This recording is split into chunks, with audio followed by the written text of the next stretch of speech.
So today Nintendo dropped some information on their next Direct, which is going to be tomorrow at 2 p.m. Pacific Standard Time. It's going to be 30 minutes, and apparently it's going to be showing 3DS games too. So this can really be anything, but I have some predictions. So here they are. So let's get this first one out of the way. Obviously Mario Tennis is going to be there. They already said it would in the tweet, but not only that, it's supposed to come out in spring, so it's definitely going to be a big presence in the Direct tomorrow. I'm sure that we'll be getting the release date tomorrow because the game's supposed to come out this spring. It's just not summer, so it has to come out between now and around the beginning of June, maybe even May. So I'm sure that we'll be getting the release date tomorrow. Personally, I won't be getting it. It looks fun, but not something I would spend $60 on, unfortunately. I've never been the biggest fan of Mario sports games. I love Mario Super Sluggers, but that's about it. I'll probably get this game later down the line though. So my next prediction here is about Kirby. Obviously this game is coming out next Friday, so we're going to see something about it. It might just be a minute detail or a launch trailer, whatever the case may be. I'm sure we'll be getting something tomorrow. Now next up, I think that we are going to be getting the details of the DLC story pack for Xenoblade Chronicles 2. Now let me just say, I love Xenoblade Chronicles 2. I just beat this game about a month ago. It took me 3 months to beat and is made up to one of my favorite video games of all time. Probably in my top 5. I absolutely love this game. It's so good. If you haven't gotten it yet, definitely get it and play it. Just try it. I'm sure that if you play at least 3 to 5 hours of the game, you will love it. But we are expecting a story DLC, and what it's going to be about is up in the air.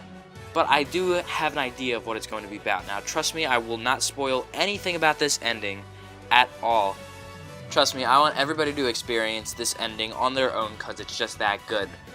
So believe me when I say that there won't be spoilers, but what I will say is that the ending can be expanded in a DLC. What happens in the end can definitely be expanded and furthered more. And if there is a DLC story pack, then I think that's what they're going to do. Now, I'm not going to say anything else about the ending because I don't want anybody to be spoiled. So let's just leave it at that.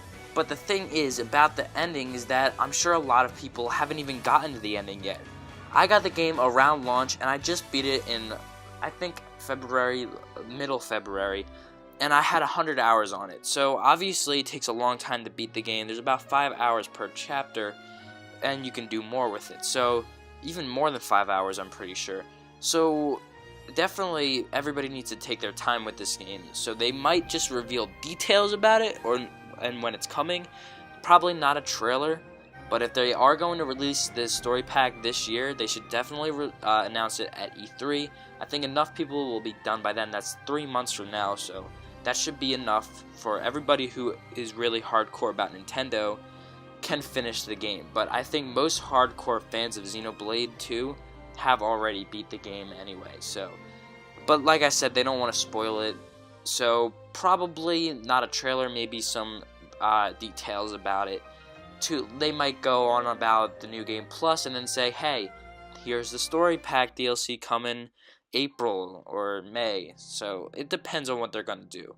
We'll see about that. That can be a maybe. It might not even show up at all.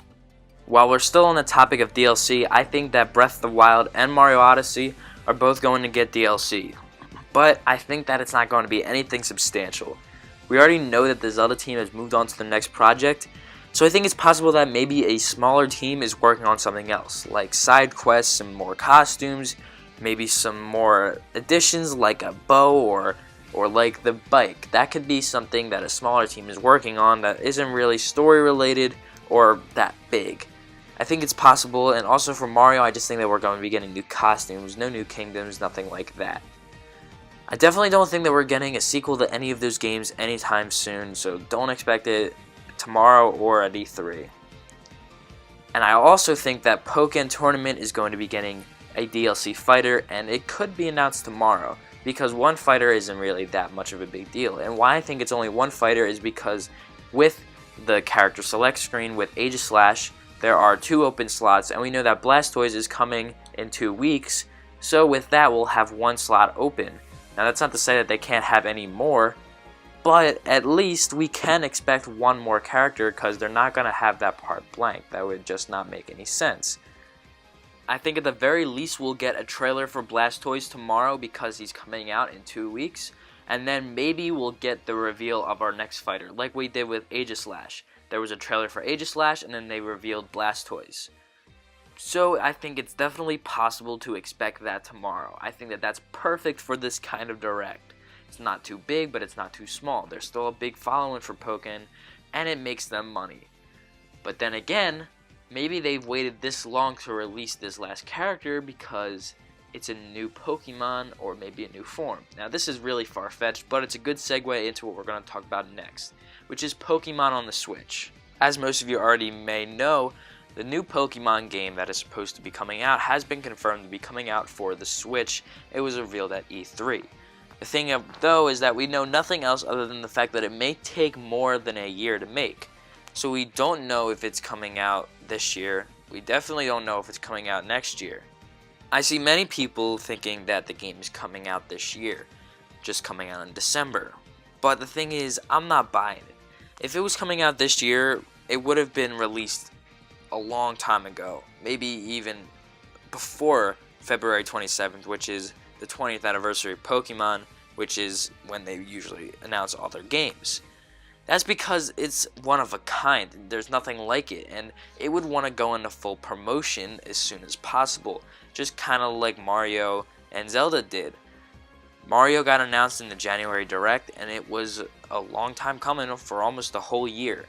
So something almost as big, maybe bigger than Mario, and doesn't even get a full year's release. Now maybe I'm just used to waiting too long for video games because I've been waiting for Kingdom Hearts 3 since 2013, but still I'm not buying it. It would have already been announced. Now, like I've seen a lot of people say, and they're 100% true, is that if it's not announced tomorrow, it's definitely not coming out this year. Personally, I thought to myself that if it wasn't announced on February 27th and it wasn't coming out this year, but maybe they were waiting for the Direct when there were more eyes on them. Personally, I doubt it because there's definitely more Pokemon fans waiting on the 27th than watching this Direct, but I digress.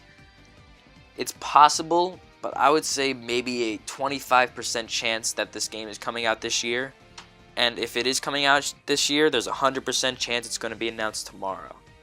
Personally, I think this game is coming out December of 2019. I don't want to be too pessimistic about this, but the reason why I'm in such high denial for this game coming out is because I don't want to get my hopes too high just to be let down.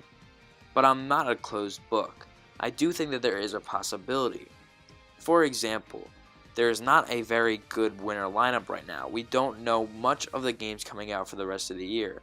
We know of some games that are to be released at some point, like Fire Emblem, Metroid Prime, Bayonetta 3, but we don't have a solid release date on any of them. So maybe Pokemon is the big game for this year.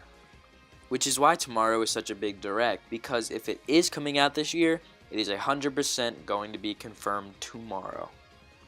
Moving on from Pokemon onto something that I think will definitely be there tomorrow, which is more information on The World Ends With You, the Master Mix. Now I definitely think that we're going to see from this tomorrow, since that we got the actual reveal on the last Direct, and I think that it's about time that it gets released.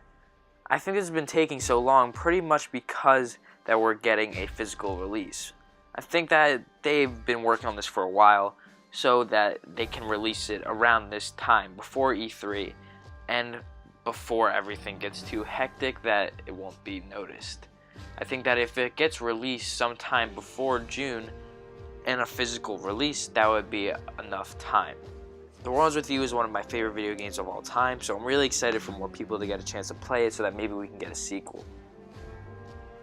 While we're on the topic of Square Enix, I definitely think that Final Fantasy XV The Royal Edition will come to the Switch. The Final Fantasy XV developers said that they were willing and interested in bringing Final Fantasy XV to the Switch, so now is the perfect time. The Royal Edition just came out on March 6th, with all of the DLC, so it is pretty relevant right now. If they were to bring the Royal Edition to the Switch, it would be a pretty good addition since I know everybody's been asking for a Final Fantasy 15 on the Switch, and now that it's back in the news, now's a good time. Plus, they could release it within the next few weeks to keep with the Royal Edition that just came out for the PS4 and Xbox One. I've been waiting to replay this game for a long time, always putting it off because in the back of my head I always thought there would be a Switch port, plus there were other games I wanted to play. I never really got the full post-game experience since after I beat the game my character stopped leveling up and no updates fixed it, so I'm really hoping that they get a Switch version with the Royal Edition with all the DLC, no bugs, so that I can play this game for a really long time where I can bring it wherever I go and just keep playing it, because Final Fantasy 15 is really good and I love this game, so I would love to play it more. I know that it would sell a lot on the Switch, trust me, it definitely would, because this game is very ambitious and it's unlike any RPG that we really have where it's this kind of combat mixed with an open world driving thing, so I think it can be a really good fit on the Switch. Next up, I definitely think that we're going to see something from the new Fire Emblem game. I know that this could be an E3 thing, but I think that if this is going to be their next big game after Kirby, that they should announce something now and then elaborate on E3, then get ready to go into full promotion.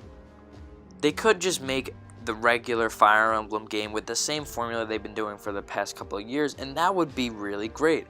That would be fantastic. All the other ones are fantastic, so it would work too, but I think they're going to be doing something different. I think that this time there will be stages that you can roam around in and that there will be real-time gameplay. If not the real-time gameplay, because that's really far from the focus and core of Fire Emblem's gameplay, I definitely think that they can take a page out of Fire Emblem Echoes and put it towards the free roaming stage areas. Like they did in that game. I still haven't played that game, but they did, and it was a little bit condensed, so I think that they can make it bigger and better. In terms of the 3DS, I think that we can just expect some small projects here and there just to fill out the rest of this year, since they haven't given up on the 3DS just yet. Not everybody has picked up their Switch and are still holding on to their 3DSs. In terms of virtual console for the 3DS at least, I think that we're going to be getting the original Ruby, Sapphire, and Emerald games, since those are the 3 Pokemon games out of the core series titles that you cannot play on the 3DS. So it would be perfect to fill out this entire span before they move on to Pokemon on the Switch. Anyway, that's all I got for you guys today. I wanted to make this quick video. I had to stop what I was working on, which was the D23 trailer analysis, because I thought I had some good ideas for tomorrow's Direct. Hopefully we do see a couple of these. I definitely think we're gonna see some things that I did on this list, but those are the obvious ones. So anyway, if you did enjoy the video, make sure to subscribe for more. Tell me what you think, and other than that, I'll see you guys later.